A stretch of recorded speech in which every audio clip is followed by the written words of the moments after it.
কাককে কেউই ভালোবাসে না।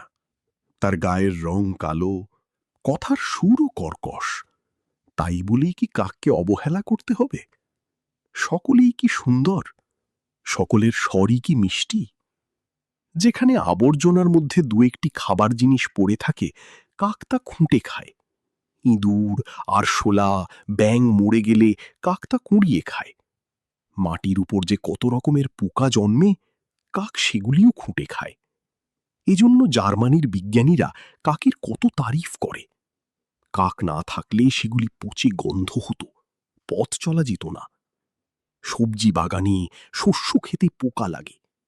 অন্যান্য পাখিদের মতো কাকও তাদের ধরে খায়। সেই জন্যই তো বাগান ভরা এত রকমের সবজি, ক্ষেত ভরা এত রকমের শস্য। তবু সবাই কাককে অবহেলা করে, কাছে আসলে দূর দূর করে তাড়িয়ে দেয়। কাকের ভারী ইচ্ছা করে, আর সব পাখিদের সঙ্গে সে খুব ভাব করে।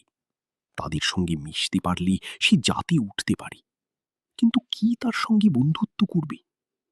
কোকিল যদিও কাকের মতো কালো, কিন্তু তার গানের সুর নিয়ে কবিরা এত কিছু লিখেছে যে সে গুঁড়ি তার সঙ্গে কথা বলবে না।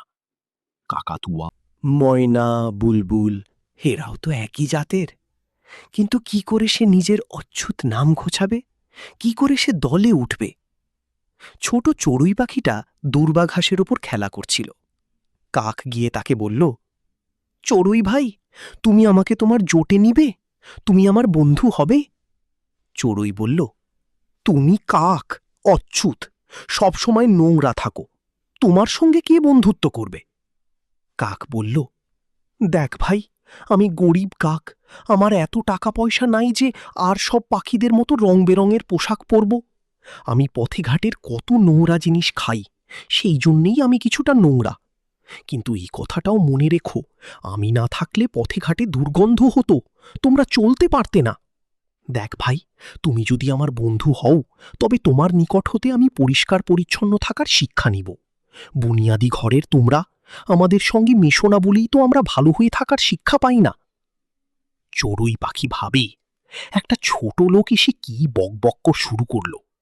কিন্তু সে বড় ঘরের ছেলে, মুখে একটু ভদ্রতার ভাব দেখিয়ে বলল, আচ্ছা যাও, নদী হতে তোমার ঠোঁট দুইটি ভালো মতো ধুইয়ে আসো, তখন তোমার সঙ্গে মেলামেশা করিব। নদী যে তার পানিতে কাককে ঠোঁট ধুতে দিবে না, চড়ুই সেটা জানত। কাক নদীর কাছে গিয়ে বলল, নদী ভাই, নদী ভাই, দাও জল, ধোবো ঠোঁট, তবেই নেব চড়ুইর জোট।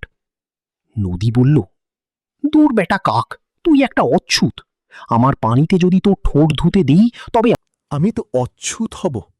ব্রাহ্মণ পণ্ডিতেরা আর আমার পানিতে গোসল করতে আসবে না? মুখখানা বেজার করে কাক চলে যাচ্ছিল। হিন্দু সংখ্যাগরিষ্ঠ এলাকার নদী কিনা। নদীর একটু দয়া হল, বলল, দেখ কাক, একটি ঘটি নিয়ে আয়, তাতে করে জল তুলে ঠোঁট ধুইস। কিন্তু ঘটি কোথায় পাওয়া যায়? কাক কুমারের বাড়িতে গেল। কুমার ভাই, দাও ঘটি, ভরবো জল, ধুবো ঠোঁট, তবেই নেব চড়ুইয়ের জোট। কুমার বলল, ঘটি তো নাই, তবে মাটি যদি নিয়ে আসতে পারিস, আমি ঘটি বানিয়ে দিতে পারি। কাক তখন মহিষের কাছে গিয়ে বলল, মোষ ভাই, খুঁড়বে মাটি, গড়বে ঘটি, ভরবো জল, ধুবো ঠোঁট, তবেই নেব চড়ুইয়ের জোট। মহিষ বলল, আমি কেমন করে মাটি খুঁড়ব? রাখাল আমাকে ঘাস দেয় না, আজ 7 দিন হলো কিছুই আহার করি না। কাক তখন মাঠের কাছে গেল। মাঠ ভাই, দে তো ঘাস। খাবে মোষ, খুঁড়বে মাটি, গড়বে ঘটি, ভরবো জল, ধুবো ঠোঁট, তবে নেব চড়ুইয়ের জোট। মাঠ বলল, ঘাস তো আছে, কিন্তু কেটে দিবি কি? কাক তখন রাখালের কাছে গেল। রাখাল ভাই, কাটো ঘাস। খাবে মোষ, খুঁড়বে মাটি, গড়বে ঘুটি, ভরবো জল, ধুবো ঠোঁট, তবে নেব চড়ুইয়ের জোট। রাখাল বলল, কি দিয়ে ঘাস কাটব? আমার যে কাস্তে নাই। কাক তখন কামার বাড়ি গেল। কামার ভাই, গড় কাস্তে।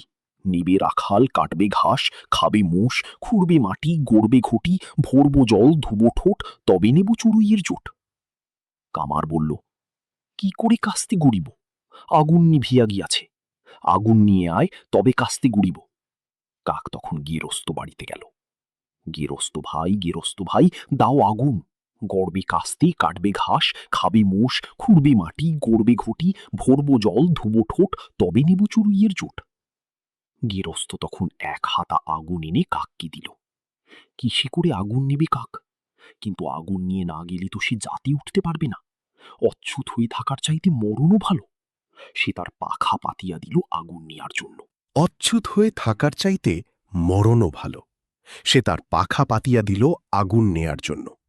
পাখায় আগুন নিয়ে যেই কাক আকাশে উঠেছে, তখনই গায়ে আগুন ছড়িয়ে গেল। সে পুড়ে মরে গেল।